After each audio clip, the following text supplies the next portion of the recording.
ನಮಸ್ತೆ ಎಲ್ಲರಿಗೂ. ಎಲ್ಲರೂ ಹೇಗಿದ್ದೀರಾ? ನಾನು ಚೆನ್ನಾಗಿದ್ದೀನಿ, ನೀವೆಲ್ಲ ಚೆನ್ನಾಗಿದ್ದೀರಾ ಅಂತ ಭಾವಿಸ್ತಾ. ಅಕ್ಕಿ ರೊಟ್ಟಿ ಕುಂಬಳಕಾಯಿ ಪಲ್ಯ ಯಾರಿಗಿಷ್ಟ ಇಲ್ಲ ಹೇಳಿ? ಎಲ್ಲರ ಫೇವ್ರೇಟು ಅಕ್ಕಿ ರೊಟ್ಟಿ. ತಟ್ಟೋದು ಬೇಡ, ಬಳಿಯೋದು ಬೇಡ, ಏನು ಬೇಡ. ನಾನು ಈಗ ಹೇಗೆ ಮಾಡಿದೆ ಅದನ್ನು ಒಂದ್ಸಲ ನೀವು ಟ್ರೈ ಮಾಡಿ. ಯಾರು ಬೇಕಾದ್ರೂ ಯಾವಾಗ ಬೇಕಾದ್ರೂ ರೊಟ್ಟಿ ಮಾಡ್ಕೊಂಡು ತಿನ್ಬೋದು. ಇವಾಗಂತೂ ರೊಟ್ಟಿ ಅಂತ ಅಂದರೆ ಅಯ್ಯೋ ರೊಟ್ಟಿ ಮಾಡಬೇಕಾ ಅನ್ನಂಗೆ ಇರಲ್ಲ. ನಾನು ಮಾಡೋ ಮೆಥಡ್ ನೋಡಿದ್ರೆ ನಿಮಗೂ ಕೂಡ ಇಷ್ಟ ಆಗುತ್ತೆ.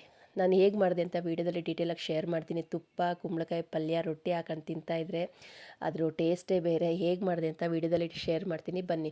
ಇಲ್ಲಿ ನಾನು ಮೊದಲಿಗೆ ಒಂದು 2 ಗ್ಲಾಸ್ ಬರೀ ಅಕ್ಕಿ ತಗೊಂಡಿದ್ದೀನಿ. ಇನ್ನೇನು ಹಾಕಲ್ಲ ಇದಕ್ಕೆ, ಉದ್ದಿನಬೇಳೆ ಆಗಲಿ ಏನೂ ಹಾಕಲ್ಲ. ಬರೀ ಅಕ್ಕಿನ ಒಂದು 2 ಗ್ಲಾಸ್ ತೊಗೊಂಡು ಚೆನ್ನಾಗಿ ಒಂದು 3ರಿಂದ 4 ಸಲ ಚೆನ್ನಾಗಿ ಕಿವುಚಿ ಅದರಲ್ಲಿರೋ ಸ್ಮೆಲ್ ಹೋಗ್ಬೇಕು ಅಕ್ಕಿ ತೊಳೆದಿದ್ದೆಲ್ಲನೂ. ಒಂದು 3 ಅವರ್ ನೆನೆಸ್ಕೊಂಡ್ರೆ ಸಾಕು. ತುಂಬ ಚೆನ್ನಾಗಿ ರೊಟ್ಟಿ ಬರುತ್ತೆ. ಎಷ್ಟು ಚೆನ್ನಾಗಿ ರೊಟ್ಟಿ ಬರುತ್ತೆ ಅಂದರೆ ನೋಡಿ, ಒಂದು ಚೆನ್ನಾಗಿ ತೊಳೆದಿಟ್ಕೊಂಡು ಪ್ಲೇಟ್ ಮುಚ್ಚಿ ಒಂದು 3 ಅವರ್ ನೆನೆಸ್ಕೊತೀವಿ. ಇದ್ರ ಜೊತೆಗೆ ರಾತ್ರಿ ಉಳಿದಿರುತ್ತಲ್ಲ ಅನ್ನ, ಅದೊಂದು ಬಟ್ಲಿದ್ರೆ ಸಾಕು. ತುಂಬ ಚೆನ್ನಾಗಿ ರೊಟ್ಟಿ ಮಾಡ್ಬೋದು, ಅಷ್ಟೇ ರುಚಿಯಾಗಿರುತ್ತೆ. ಇದ್ರ ಜೊತೆಗೆ ಕಾಂಬಿನೇಷನ್ ಆಗಿ ಕುಂಬಳಕಾಯಿ ಪಲ್ಯ ಮಾಡ್ತಾಯಿದ್ದೀನಿ. ಯಾರಿಗೆ ಕುಂಬಳಕಾಯಿ ಪಲ್ಯ ಅಕ್ಕಿ ರೊಟ್ಟಿ ಇಷ್ಟ ಇಲ್ಲ ಹೇಳಿ? ಯಾರು ಹೇಳಲ್ಲ ನನಗಿಷ್ಟ ಇಲ್ಲ ಅಂತ. ಎಲ್ಲರ ಫೇವ್ರೇಟು ಅಕ್ಕಿ ರೊಟ್ಟಿ ಕುಂಬಳಕಾಯಿ ಪಲ್ಯ.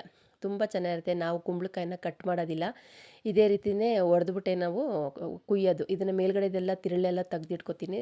ಇದೆಲ್ಲ ಬೇಕಾಗಲ್ಲ, ಯಾಕಂದರೆ ಇದೆಲ್ಲ ಹಾಕಿದ್ರೆ ಸ್ವಲ್ಪ ಕನೆ ಬರುತ್ತೆ. ಹಾಗಾಗಿ ಇದನ್ನು ಏನೂ ಹಾಕೋದು ಬೇಡ. ಈ ಸಿಪ್ಪೆ ಸ್ವಲ್ಪ ದಪ್ಪ ಇತ್ತು ಅಂತೇಳಿ ಮೇಲ್ಗಡೆ ಸಿಪ್ಪೆ ತೆಗಿತಾ ಇದ್ದೀನಿ. ಎಳೆ ಸಿಪ್ಪೆ ಇತ್ತು ಅಂತಂದರೆ ಡೈರೆಕ್ಟಾಗಿ ಸಿಪ್ಪೆ ಸಮೇತನೇ ಹಾಕಬೇಕು. ಸಣ್ಣ ಸಣ್ಣದಾಗಿ ಕಟ್ ಮಾಡ್ಕೊಂಡು ಬರ್ತೀನಿ, ವೀಡಿಯೋ ಲೆಂತಿ ಆಗುತ್ತೆ ಅಂತ ಹೇಳಿ.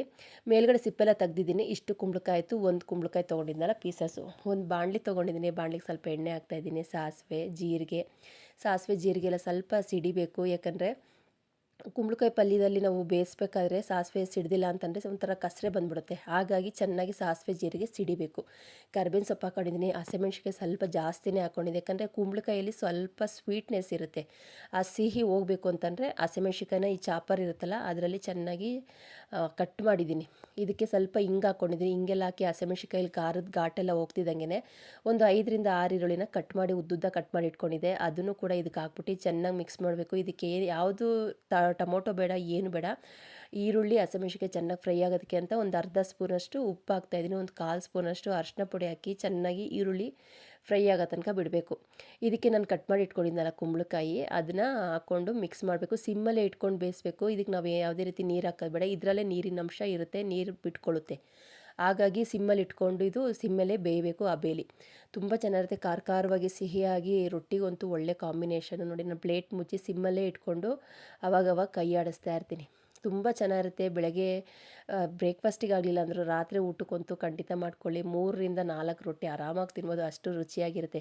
ಇದಕ್ಕೆ ಧಾರಾಳವಾಗಿ ಕೊತ್ತಂಬರಿ ಸೊಪ್ಪು ಹಾಕ್ತಾಯಿದ್ದೀನಿ. ಮೇನ್ ಇದಕ್ಕೆ ಹಸಿ ತೆಂಗಿನಕಾಯಿ ತುರಿ ಹಾಕಬೇಕು. ಹಸಿ ತೆಂಗಿನಕಾಯಿ ತುರಿ ಕೊತ್ತಂಬರಿ ಸೊಪ್ಪು ಹಾಕೋದ್ರಿಂದ ಕುಂಬಳಕಾಯಿ ಪಲ್ಯಕ್ಕೆ ಒಳ್ಳೊಳ್ಳೆ ಟೇಸ್ಟ್ ಜಾಸ್ತಿ ಬರುತ್ತೆ. ಹಾಗಾಗಿ ನೋಡಿ ಎಷ್ಟು ನೀರು ಬಿಡ್ಕೊಂತು ಅಂದರೆ, ನಾನು ಸಿಮ್ಮಲ್ಲಿ ಇಟ್ಕೊಂಡಿತ್ತಲ್ಲ, ಸಿಮ್ಮಲ್ಲಿ ಇಟ್ಕೊಂಡ್ರೆ ಏನಾಗುತ್ತೆ, ನಾವು ನೀರು ಹಾಕೋದು ಬೇಡ. ಐಯಲ್ಲಿ ಇಟ್ಕೊಂಡ್ರೆ ಸೀದೋಗ್ಬಿಡುತ್ತೆ, ಮತ್ತು ನೀರು ಹಾಕಬೇಕಾಗುತ್ತೆ, ಟೇಸ್ಟ್ ಹೊರಟೋಗುತ್ತೆ. ಸಿಮ್ಮಲ್ಲೇ ಇಟ್ಕೊಂಡು ಬೇಯಿಸ್ಕೊಂಡೆ ನಾನು. ಅಷ್ಟರಲ್ಲಿ ಅಕ್ಕಿ ಕೂಡ ನೆಂದಿತ್ತು. ಒಂದೊಂದೇ ಕೆಲಸ ಮಾಡ್ಕೊಳ್ಳೋಣ ಅಂಥೇಳಿ ಅದು ಬೇಯೋ ಅಷ್ಟರಲ್ಲಿ ಅಕ್ಕಿ ನೋಡಿ ಮಿಕ್ಸಿ ಬಟ್ಲಿಗೆ ಹಾಕೋತಾ ಇದ್ದೀನಿ. ಸ್ವಲ್ಪ ಅನ್ನ ಹಾಕ್ಕೊಂಡು ನೈಸಿಗೆ ರುಬ್ಕೋಬೇಕು. ಎಷ್ಟು ನೈಸಿಗೆ ಅಂತಂದರೆ ಸ್ವಲ್ಪನೂ ತರಿಯಾಗಿರಬಾರ್ದು. 2 ಟ್ರಿಪ್ ಆಯಿತು ನನಗೆ.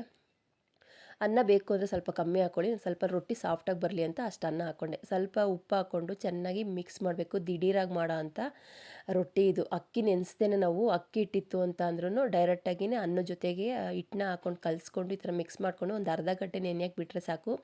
ತುಂಬ ಚೆನ್ನಾಗಿ ಹಿಟ್ಟು ನೆಂದಿರುತ್ತೆ. ನೋಡಿ ಎಷ್ಟು ಹದ ಬೇಕೋ ಅಷ್ಟು ಅದಕ್ಕೆ ನಾವು ಮಿಕ್ಸ್ ಮಾಡ್ಕೋಬೇಕಾಗುತ್ತೆ. ಇಲ್ಲಿ ಹಂಚು ನಾನು ಕಾಯಕ್ಕೆ ಇಟ್ಟಿದ್ದೀನಿ. ಹಂಚು ಸ್ವಲ್ಪ ಕಾಯ್ತಿದ್ದಂಗೆ ಸ್ವಲ್ಪ ನೀರು ಹಾಕ್ಕೊಂಡು ಎಣ್ಣೆ ಹಾಕ್ಕೋತಾ ಇದ್ದೀನಿ. ಎಣ್ಣೆ ಹಾಕ್ಬಿಟ್ಟು ಈ ಹಂಚಿಗೆ ಮಾಡೋದ್ರಿಂದ ಆ ರೊಟ್ಟಿ ನೀಟಾಗಿ ಎದ್ದೇಳುತ್ತೆ. ನಮ್ಗೆ ಯಾವುದೇ ರೀತಿ ಕಷ್ಟ ಆಗೋದಿಲ್ಲ ಈ ರೊಟ್ಟಿ ಮಾಡೋದಕ್ಕೆ.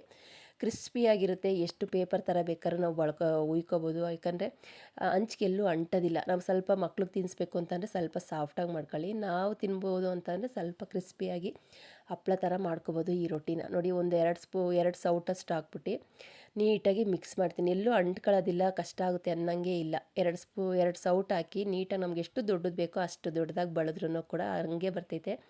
ತುಂಬ ಚೆನ್ನಾಗಿ ಕೂಡ ಎದ್ದೇಳುತ್ತೆ. ರಿಸ್ಕ್ ಅನ್ನೋದೇ ಇಲ್ಲ. ತುಂಬ ಟೇಸ್ಟಿಯಾಗಿರುತ್ತೆ. ಕುಂಬಳಕಾಯಿ ಈ ರೊಟ್ಟಿ ಜೊತೆಗೆ ಒಂದು ಸಲ ಟ್ರೈ ಮಾಡಿ ನೋಡಿ. ಎಷ್ಟು ಚೆನ್ನಾಗಿ ಎದಂತೈತೆ ಅಂದರೆ ಇದಕ್ಕೆ ಸ್ವಲ್ಪ ನಾನು ಮೇಲ್ಗಡೆ ಎಣ್ಣೆ ಹಾಕ್ಕೊಂಡಿದ್ದೀನಿ. ಎಣ್ಣೆ ಇಲ್ಲ ಅಂತಂದರೆ ತುಪ್ಪ ಬೇಕಾದ್ರೆ ನೀವು ಹಾಕ್ಕೋಬೋದು. ನೋಡಿ ಎಷ್ಟು ಚೆನ್ನಾಗಿ ಅದೇ ಎದಂತೈತೆ ಅಂದರೆ ಇದಕ್ಕೆ ರಿಸ್ಕ್ ಅನ್ನೋದೇ ಇಲ್ಲ. ಅಷ್ಟು ಟೇಸ್ಟಿಯಾಗಿ ಬರುತ್ತೆ ಈ ರೊಟ್ಟಿ. ಹಾಗಾಗಿ ಹೇಳ್ತೇನೆ, ದಿಢೀರಾಗಿ ಮಾಡೋ ಅಂಥ ಅಕ್ಕಿ ರೊಟ್ಟಿ.